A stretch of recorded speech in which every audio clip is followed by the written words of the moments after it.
शहर की बाहरी सीमा पर एक पुरानी सुनसान गली थी जिसे लोग मौत की गली कहते थे। इस गली में कई साल पहले कुछ अजीब घटनाएं हुई थी। लोग यहाँ से गुजरने से कतराते थे, खासकर रात के समय। गली के अंत में एक भूतिया हवेली थी जिसे कोई छूने की भी हिम्मत नहीं करता था। वहाँ से रात में अजीब अजीब आवाज़ें आती थी, कभी किसी के रोने की, कभी किसी के हंसने की, और कभी कभी कोई किसी का नाम पुकारता था। लेकिन आज की कहानी इस हवेली से भी ज़्यादा डरावनी है, क्योंकि यह कहानी एक डिलीवरी बॉय की है जो अब इस दुनिया में नहीं रहा, लेकिन फिर भी हर रात डिलीवरी करने आता है। रोहित नाम का एक साधारण लड़का शहर की एक फूड डिलीवरी कंपनी में काम करता था। वह गरीब परिवार से था, इसीलिए उसे कोई भी ऑर्डर देने से मना करने का हक नहीं था। लेकिन कुछ दिनों से उसे महसूस हो रहा था कि जब भी वह रात में ऑर्डर देने जाता, उसे किसी के पैरों की आहट सुनाई देती। कभी कभी सड़क किनारे खड़ी परछाइयाँ हिलती दिखती थी, लेकिन जब वह ध्यान से देखता तो वहाँ कुछ नहीं होता। एक रात जब ठीक घड़ी में 12 बजे थे, उसका फ़ोन बजा। स्क्रीन पर एक अनजान नंबर था। उसने कॉल उठाया। हेलो। दूसरी तरफ से धीमी भरी आवाज़ आई, खाना भेज सकते हो, पता लिखा रहा हूँ। रोहित ने स्क्रीन पर एड्रेस देखा और उसके रोंगटे खड़े हो गए। यह एड्रेस उसी भूतिया हवेली का था। उसका दिल जोर जोर से धड़कने लगा।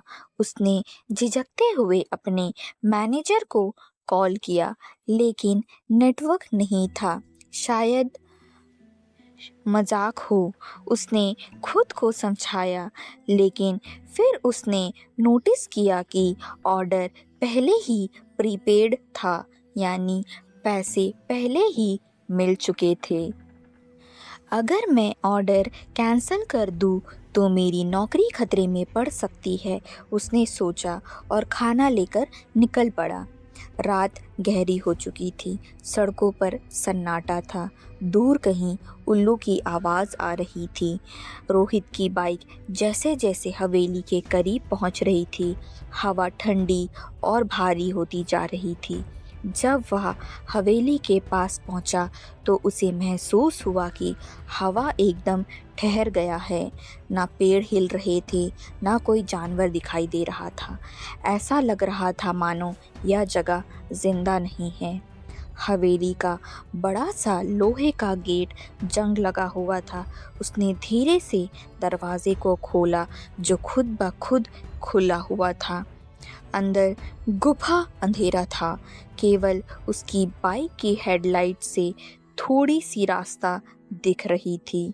रोहित ने दरवाजे पर दस्तक दी। टक टक टक।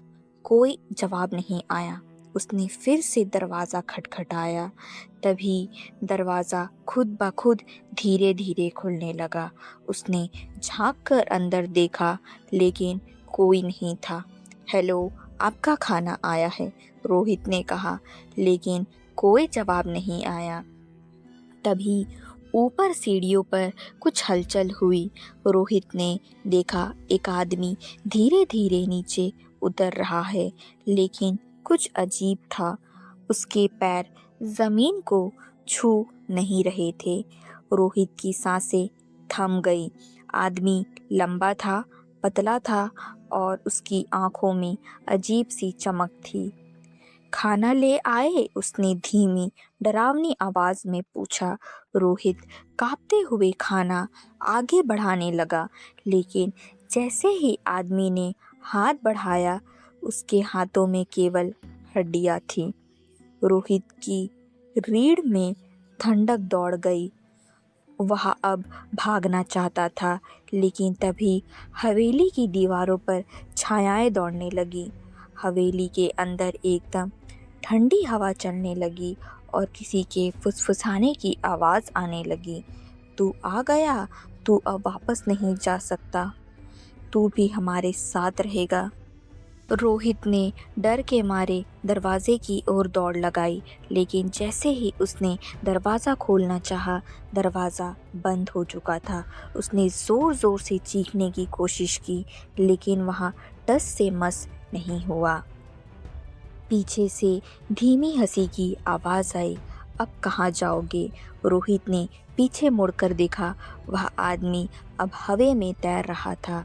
उसके चेहरे पर कोई मांस नहीं था, केवल एक हड्डी का ढांचा था। तभी पूरा कमरा अंधेरे में डूब गया। रोहित ने जोर से चीखने की कोशिश की, लेकिन आवाज़ घुट गई। चारों तरफ अंधकार फैल चुका था। सुबह पुलिस को हवेली के पास एक बाइक खड़ी मिली। बाइक पर रोहित का नाम लिखा था, लेकिन रोहित का कोई अता पता नहीं था। जब पुलिस ने हवेली में जाकर खोजबीन की तो वहाँ कुछ भी नहीं मिला, ना कोई आदमी ना कोई भूत। लेकिन हवेली की पुरानी दीवारों पर कई पुराने पोस्टर चिपके थे। उन पोस्टरों पर कई गुमशुदा डिलीवरी बॉयज़ की तस्वीर लगी थी, जो पिछले कई सालों से इसी हवेली में गायब हो चुके थे। कहानी यहाँ खत्म नहीं हुई। उस रात के बाद कई लोगों ने एक अजीब चीज़ देखी।